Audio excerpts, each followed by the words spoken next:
So here's the deal. So today we're going to go get another battery for the Odyssey.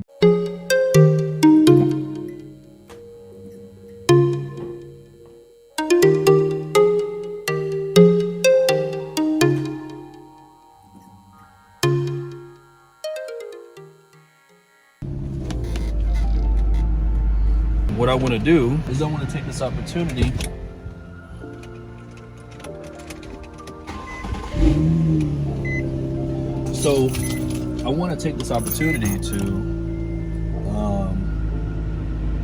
to teach Ava how to jump a car.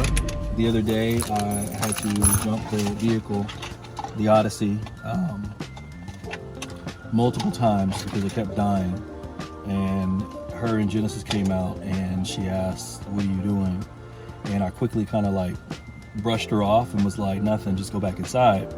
But I forgot I was a parent, and the only way they can learn these things really is from us. So so I want to take this time today to show Ava how to jump a vehicle. Now personally me, before y'all start hopping in the comments trying to tell me everything I did wrong, I'm no mechanic, but I can navigate around a car safe enough where it's not going to kill myself or anybody else. And for those of you who also know, really for the longest time until my stepdad came into the picture, and he was able to teach me some things, but I wasn't always the most patient person, and I didn't listen very well. So I think I made his job very difficult. And a lot of times growing up, a lot of times people giving up on, not necessarily him per se, but a lot of times people, they gave up on teaching me things because I didn't have patience, or I had an attitude, or I didn't listen, whatever the case may be. So I was never able to really consistently have someone teach me how to do things.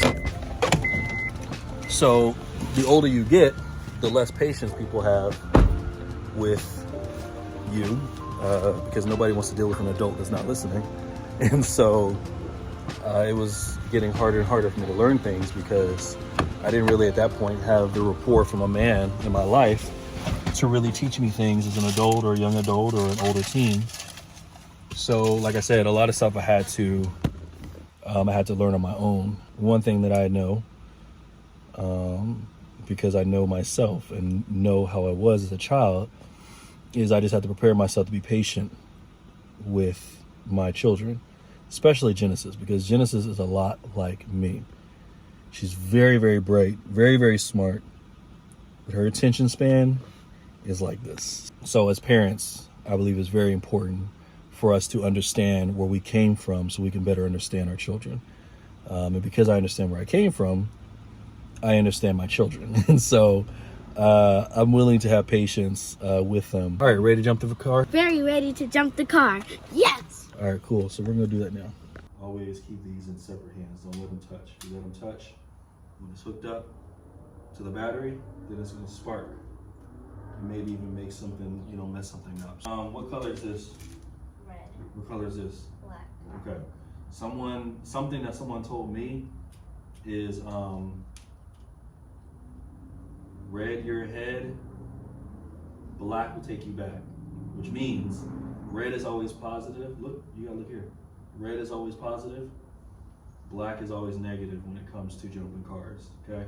Why? Why? Because in order for it to have a balanced circulation, you have to have negative and positive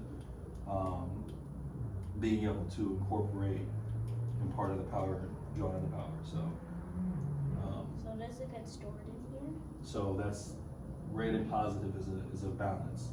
So the red positive gives the charge, and then the negative receives the charge, and it creates a circulation power. Okay, so that's what we're going to do today. We're going to draw the power from the infinity to here. into here. How you'll know typically it will say it on here. Okay, so you look here. Okay, what does this look like here? Can you see this little? You gotta look. Like, can you see? Black. No, you probably look. Okay, what does this look like here? What does that symbol look like? It looks like a plus. There you go, plus. So that means positive charge. Oh, that looks And like then this one right minus. here, look, that minus, exactly. So that is a negative. So which color goes onto this? If black takes you back and red keeps you ahead, or red, you're ahead, which color goes onto that one? Negative. Okay, well, which color? Which one's negative? Point to which Black. one's negative. Okay, exactly. So take the black one. Color goes in positive. Red.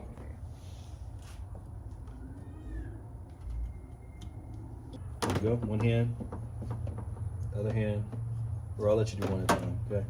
All right. So this one unfortunately does not have the symbol on this one. Actually, It has. does. Yeah, it has one. Yep. Exactly. Yep. So which one is that? That one's minus, and this one's plus. Okay. And this one for some reason don't have the plus. So, but this one has a minus, so you know that this one is.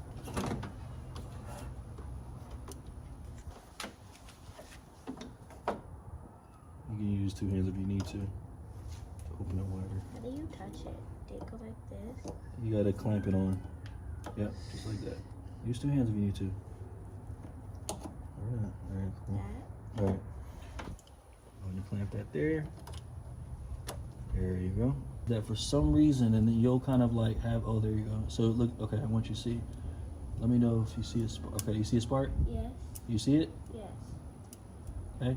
That means that it's attached well. Now, what I've noticed with this car is that it's kind of hard to get a charge. It's fine. Scary. There's nothing scary about it right now. It's hard to get this a charge, so you gotta make sure that you are. Oh, see, it's already charging the car. So yeah. So when you start the car, the reason why we're starting the car is because once we start the car, it's going to help the battery initiate power, more power. So you don't do that. Yeah, you're fine. You're not driving. So all you got to do is just, when we start the car, it's going to initiate more power to go through the battery, which is going to speed up the process in charging the other vehicle. So that's why we start out. Sometimes people press on the gas, to, again, speed it up quicker. But for a situation like this, it shouldn't take long to charge it. So, so go ahead and turn the car on. All right. So now, charge is coming from here. It's charging, so like kind of like a hooking your phone up to a charger in the wall. This is the cord that's plugged into the wall, and this car is the iPhone plugged into the cord. Okay. See if it. Oh, okay. Stop. Not yet. Yeah, this one's all the way dead. All right. How do you put that? Yeah. Just let it charge a little bit longer.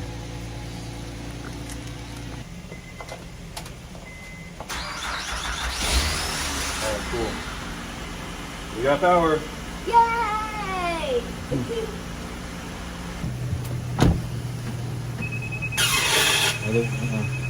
Other side. Yeah, if you do that, you're igniting it again, and that could potentially mess it up. So a good way to remember how to do this is to always reverse the process. How I do it is a little bit unprofessional, but the correct way to do it is you start with the red first. Okay, so put the red one on the dead battery. Okay. On the dead battery? Yep. So this is the dead battery. The red one. Then you put the red one on that positive terminal next, right? So red. Then you take the back and you put the black on the working battery, okay, the negative. And then from there, you put the black. You can either put it here with this one. This can complete the circulation if you put it on any metal. So you can do it here. In this case, it works just fine by clamping on the black. Okay, so just kind of use 2 hands. Okay, and you can take the red off of that too. Fine. And then take the red off of that. So there is a proper way to do this, and I want you to learn the right way. I forgot. Let's try it. What's the cables called? What are we doing to the car? The jumping. So what are the cables called? Cables. Something cables. Cables. Jumpers. So say it together. Cable jumper. No, something cables. Something cable. There you go. Or you can call it booster cables. Yeah. Granted, I ain't no mechanic, but I can do basic stuff around the car. So terms and stuff like that, I was never all the terms and everything I may not know. Okay.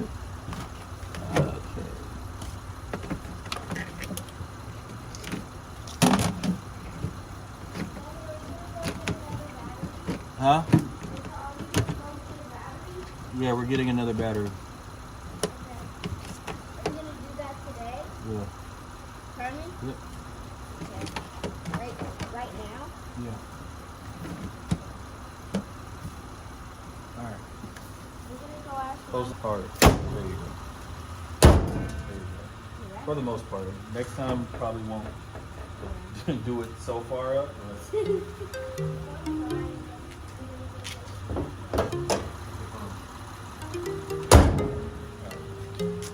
All right. Lesson done. Yes. Questions later.